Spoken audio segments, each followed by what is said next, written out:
With the Showcase of Immortals coming up, I thought I would make a top 10 list of my favorite WrestleMania matches. Keep in mind, these are the contests that connect most with me. This is not an order of the greatest matches ever.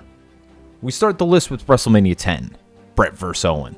The excellence of execution had climbed into the main event scene, but there was still younger brother Owen who was looking to create his own path. The eventual King of Hearts would challenge Bret to the opening contest of WrestleMania.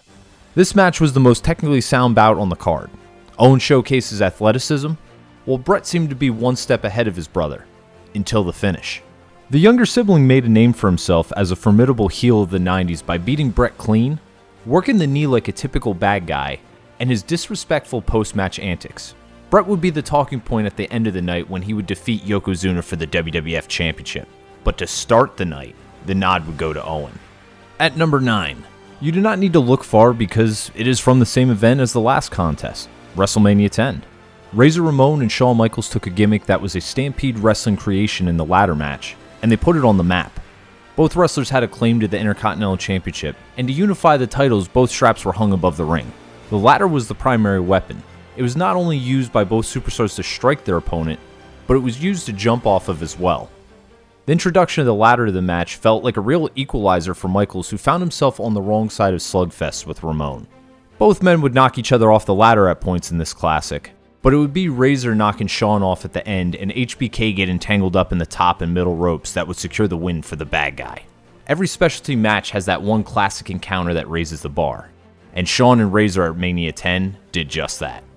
At number 8, another Shawn Michaels classic, this one with Ric Flair from WrestleMania 24. If you remember this contest, you know it was the last one in WWE for the Nature Boy in a career-threatening match. Obviously this was not peak performance Ric Flair, but that was part of the beauty of this fight. It was to hang on. The old Yeller comparison was involved in the build, and then was played out at WrestleMania itself. The crowd in attendance would pop anytime Flair had a big moment, but outside of that, it was a lot of nervous energy. There was a specific time where Michaels had Sweet Chin music lined up, stopped himself, and because of it gets caught in a figure 4 leg lock. In the end though, Mr. WrestleMania was too much for the dirtiest player in the game, and what can only be considered one of the most emotional endings in wrestling history. The post-match tears and hugs were as real as it gets. At number 7, it would be the ultimate challenge between Hulk Hogan versus the Ultimate Warrior in a champion versus champion main event. This was the first unbeatable babyface versus unbeatable babyface at WrestleMania. The idea of either man losing fair and square seemed unimaginable. The actual match quality was really good, maybe top 5 performances for both superstars. The ending sequence would start when Hogan would kick out of a splash, Hulk up, and look for the finish. But when Hogan went for the leg drop, Warrior was no longer there. A second splash in a minute would just barely get the job done and crown the Ultimate Warrior as the new world champion. The reason this Clash of Legends ranks so high is there was a clear winner and loser when WrestleMania 6 concluded. There was not any cheating or heel turns, it was just two guys at their best finding out who was the very best. Number 6 checks the same boxes as number 7. The only difference is, these men competed for over an hour.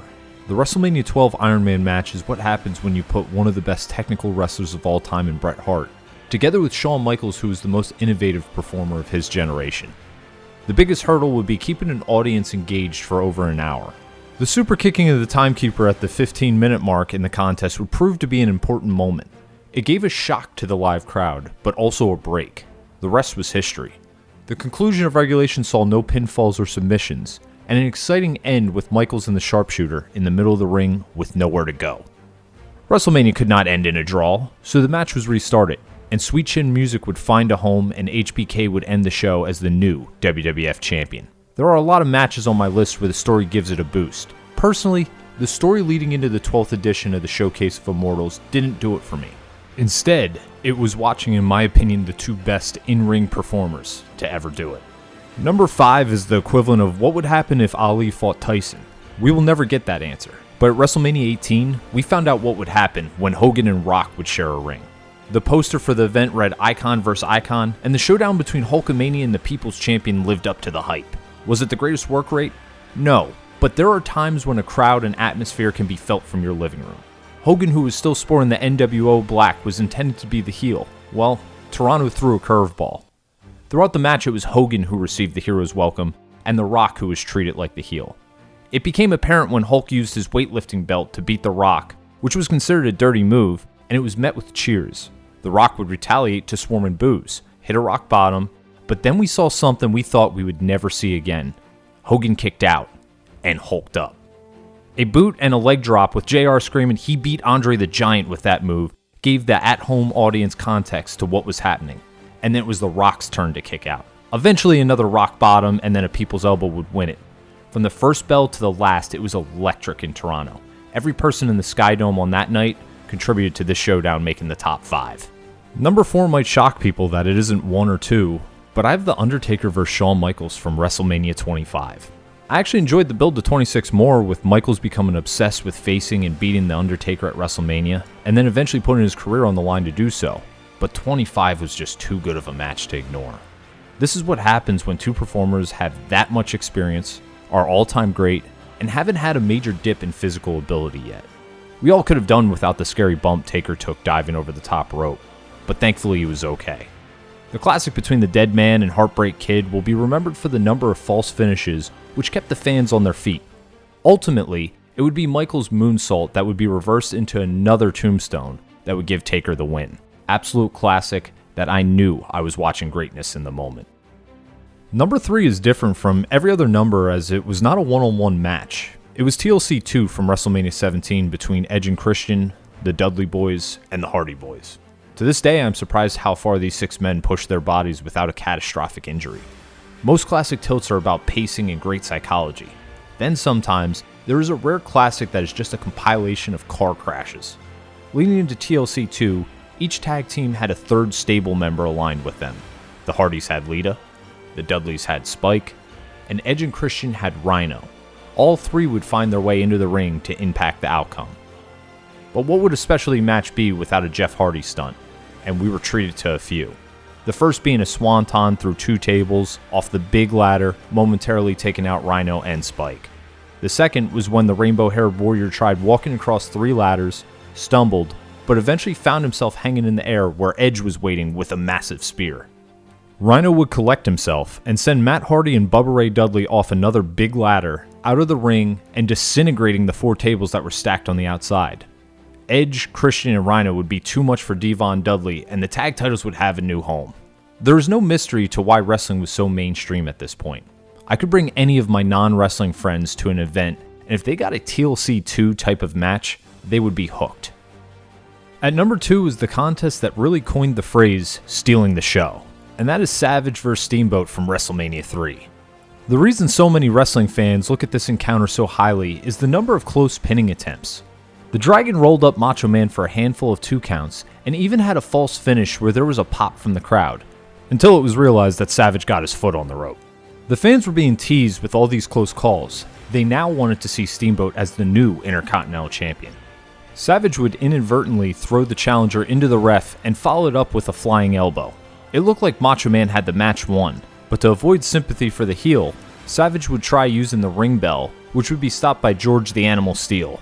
Now with the ref recovered, Savage would go for a power slam, but would get countered into a small package by Steamboat for the win. In today's age, we do not see a lot of marquee matches end in a roll-up. Most of the time, it is fast-paced and decisive wins. When you watch this WrestleMania 3 classic back, you understand why veterans like The Undertaker always say slow down, take your time, tell a story, and give the audience a chance to get hooked. Savage and Steamboat did just that. Number 1 might have been given away by the thumbnail to this video, but it is Austin vs. Hart from the I Quit match of WrestleMania 13. Without a doubt, this was the greatest double turn in WWE history. Bret was a top babyface from the 90s, and for so long, Austin was the type of character that would be considered a heel. As times changed, fans craved edgier babyfaces, and now the role models for the younger demographic were being rejected by the adult fan. Entering WrestleMania 13, Stone Cold was still the heel, but was receiving more cheers than he was just 2 months prior. Was Bret as popular with fans as he was a year ago? Probably not. It was the perfect time to pull the double switch. The biggest hurdle being that an I Quit match in 1997 was essentially a glorified submission bout. With Stone Cold's limited submission moveset, the 2 superstars opted to start with a brawl. A slugfest made sense as the Hitman and Texas Rattlesnake were polar opposites who hated each other. The portrayal to me was not about who was the better grappler, but it was who could break the other man's will. Austin would find himself in a lose-lose situation, busted open and in the sharpshooter. Instead of tapping, Stone Cold opted to pass out, the ultimate babyface move. Hart would then play his role and turn heel by being a poor sport and attacking Austin afterwards before Ken Shamrock would step in. Wrestling is at its best when the story and match quality are a 10 out of 10. Plus the timing to change character direction was impeccable.